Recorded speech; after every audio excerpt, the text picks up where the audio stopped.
I kind of, I think I've gone through the stage of grief, the various stages of grief now.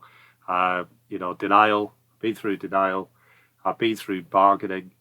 I'm on to acceptance, and my favourite, which is sarcasm.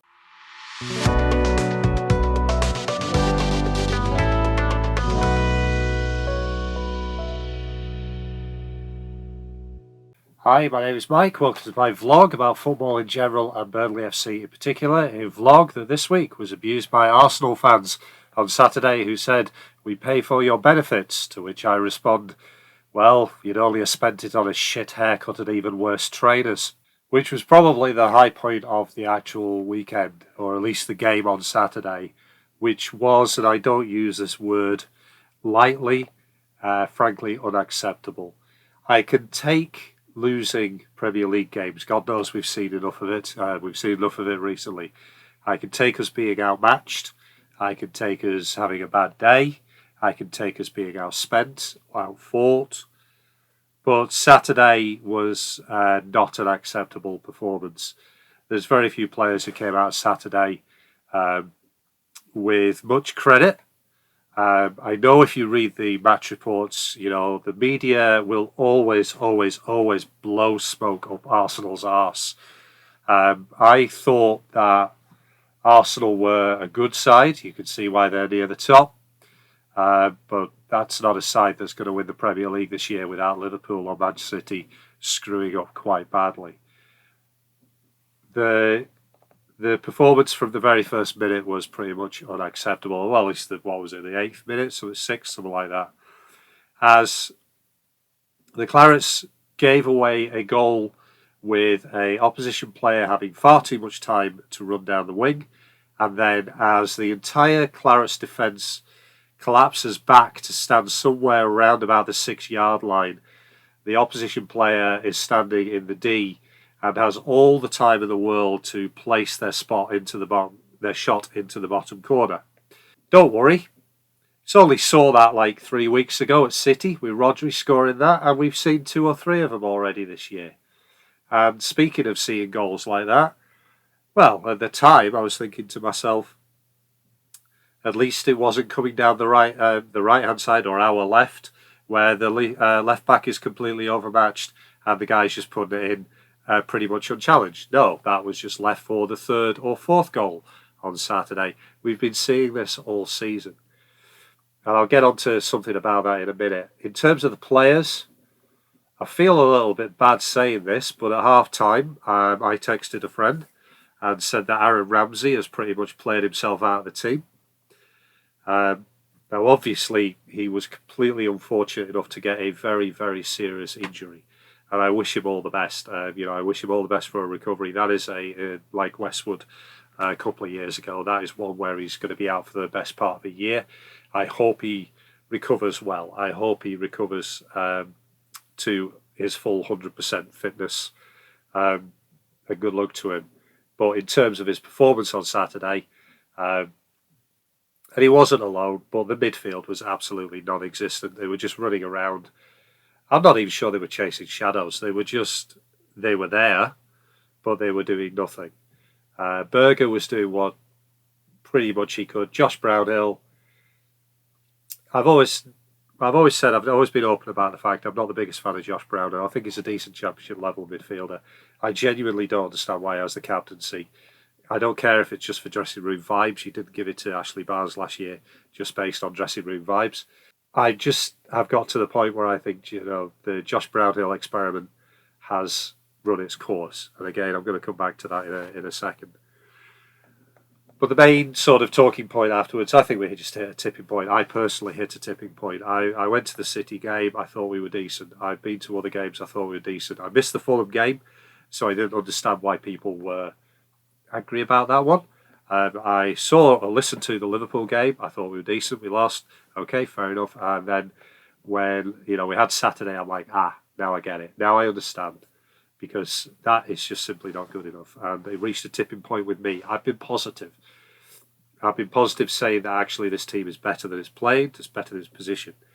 But that was a team that was not better or has been playing above its look or performances or results, before playing above its results. That was a team that had basically, I don't know, I don't even think they were going through the motions. I think they put the effort in. I do, but it just felt utterly pointless. Now, speaking of tipping points, I know there's been a lot of talk on the socials about company out and all that kind of stuff. Now, I want to make it absolutely clear right from the start. I don't think company should be sacked. I don't think company should be sacked if we get relegated, anything like that. Because I don't believe in this Sky-led, this media-led short-termism. This idea that if you don't win five, if you lose 5 games in a row, you're in crisis. You should get sacked. Your manager will get sacked, and that fixes everything magically. As Sheffield United, they got Chris Wilder back, and they've lost 5-0 at home 3 games in a row. So just simply switching the manager is not going to solve the problems. Not that I think that company is completely to blame or completely blameless, because also it's easier to fall into that short-term thinking that Burnley FC is Vincent Kompany, and Vincent Kompany is Burnley FC. That's not how it works. There is a team there. There is front office staff. There are back office staff. And when it comes to finding fault, and I'm not one who wants to apportion blame or anything like that, but basically there have been mistakes in the front office. There have been mistakes in the back. Kompany has been part of that, but he is not the only one. Getting rid of Kompany will make absolutely no difference. It will not rectify those mistakes. It's kind of ironic. Where I do think the problems lie are somewhere within some of his staff. And the thing that I very much noticed on Saturday was the defensive setup. It's kind of funny when you're talking about firing staff. American football, the head coach is there, but also he has, offensive coordinators, defensive coordinators, special teams coordinators, all that stuff. I think it's clear that the defensive system that has been put in place is not up to scratch. We clearly seem to be playing some kind of zonal marking, which doesn't work. The fact that we went up against Arsenal, who I believe have the highest conversion rate from set pieces in the division, with it's either Saliba or Gabriel at the back coming forward and having a huge number of goals from those set pieces. And we set up at every corner, just giving 3 of them this freedom of the back post to attack the ball, despite the fact that we've clearly conceded multiple goals from corners to the back post. Everton at home, Dwight McNeil pops one onto the far post. And what was the other one? Last week, Liverpool. Trafford comes out, smashes into O'Shea, and there's a free header into the back of the goal. Yet again, we are trying to make that system work. I don't get it.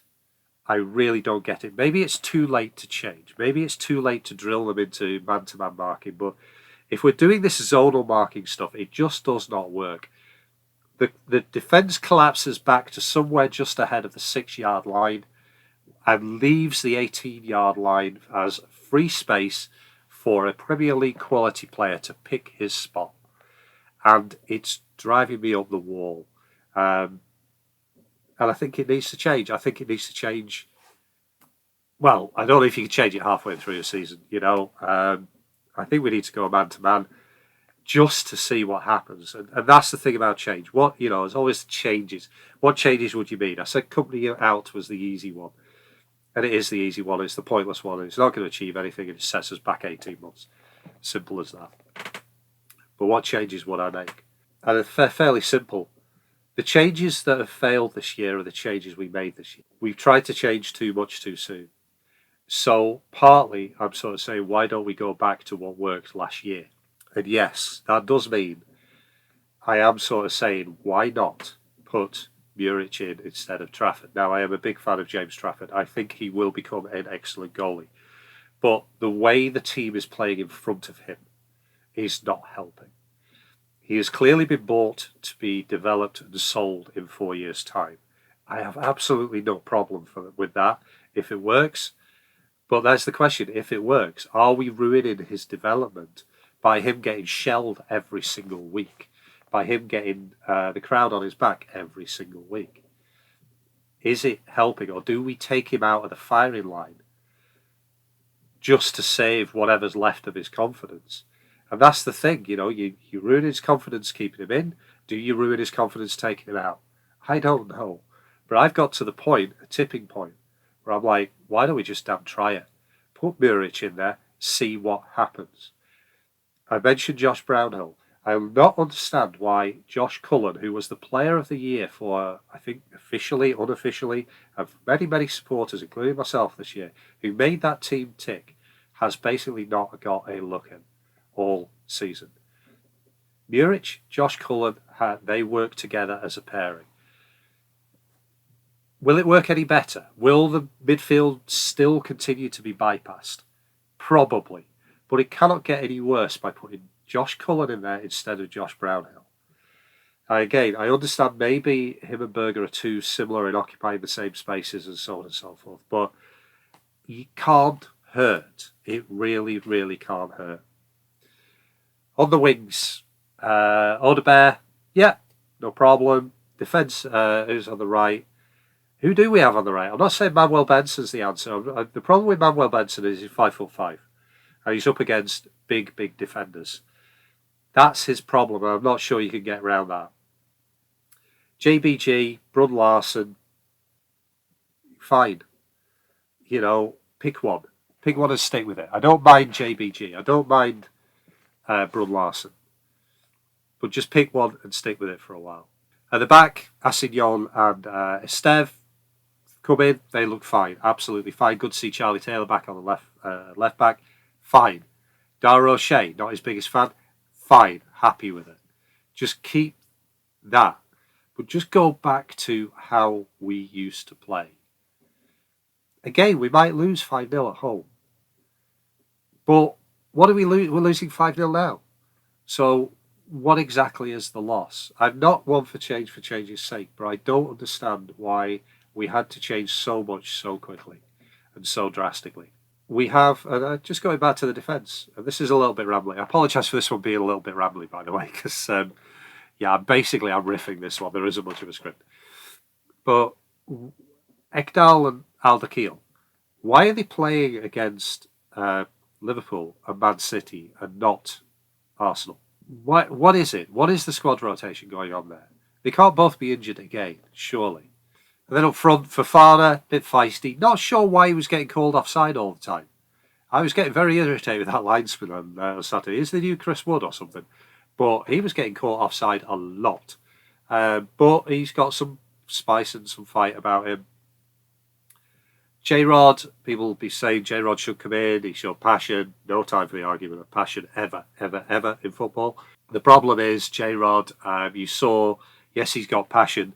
Yeah, he's about 3-4 yards too slow. The game just passes by. He's not got the speed anymore. It's a shame. But bringing him in, I'm not sure he's going to make it work. I'm willing to give it a go in the sort of Abdouni position, but I'm not sure it's going to work. He's too slow. He's too easily bypassed. So you've got a question at number 10. Is it Abdouni?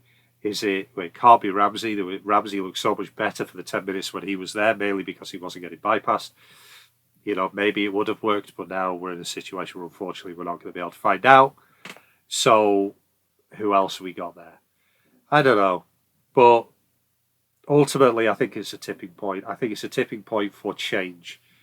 What are we going to do in terms of the season? Are we going to experiment ahead of a championship season? Are we going to find out what certain players are made of in certain positions? Or are we just going to keep doing the same thing over and over? Are we going to keep with a stupid defensive system which does not work? Are we going to actually give the left back some kind of help that they've been screaming out for since the first match of the season? Are we actually going to rest that goalkeeper who has had his confidence, as I say, just attacked with a sledgehammer in an effort to not save his career? That's way too dramatic. But in an effort to kind of salvage and help him restart and reset. I don't know, but it's a tipping point. And yeah, on Saturday I felt like enough was enough.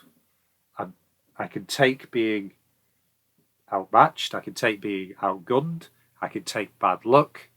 I can't take a Burnley side being inept. And that's what we were on Saturday, inept.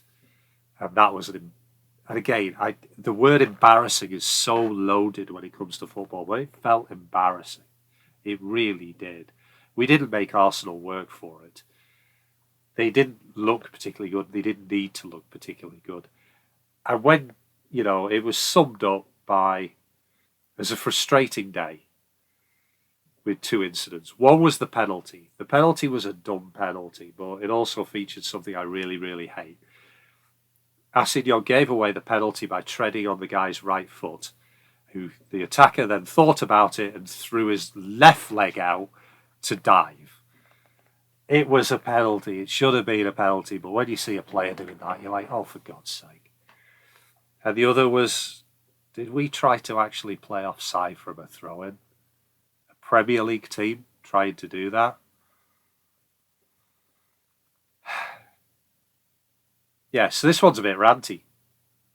A bit ranty, unstructured. I apologise for rambling. I apologise for just venting a little bit. Could be worse. At least I wait 48 hours so you don't get all the swearing. But yeah, I kind of I think I've gone through the stage of grief, the various stages of grief now. Denial. Been through denial. I've been through bargaining. I'm on to acceptance of my favourite, which is sarcasm. And oh God, Palace on Saturday is looking at a huge game. Is Roy Hodgson still going to be there, or are they going to get the new manager bounce? But does it matter at the end of the day? I've stopped caring about the league positioning. I'm starting caring about what the team is doing, how the players are, and how best to manage the games at the end of the day, manage the rest of the season. How to just simply approach the rest of the season, forget about results, just basically, okay, show us what you got. Players, show us what you got. Company, show us what you got. This defensive coordinator, show us what you bloody got. Because this is the point at which jobs do begin to hang on to, get hook on the line. And yeah. So that's it, basically. That's it for this week. Still a supporter, obviously. Still going to go to the games, obviously. But this is the point at which, I've kept my counsel sometimes. I've held my tongue a fair bit. I've approached this with a positive attitude. But coming away on Saturday, for the first time in a very long time, I didn't applaud the players off the pitch. I just, final whistle, I never leave before the final whistle. I just basically went, I'm staying to the final whistle and then I'm off. Because I got better things to do than stand around and applaud what we saw on Saturday. Anyway, let's see what happens next week. Keep going. We're a claret, always be a claret. Up the clarets. Till next time. If you've got any comments about this video, please feel free to leave them down below and I will respond where I can. If you liked it, click the like button. And if you like what I do, have a look around the rest of the channel and click subscribe to be notified when I produce new content.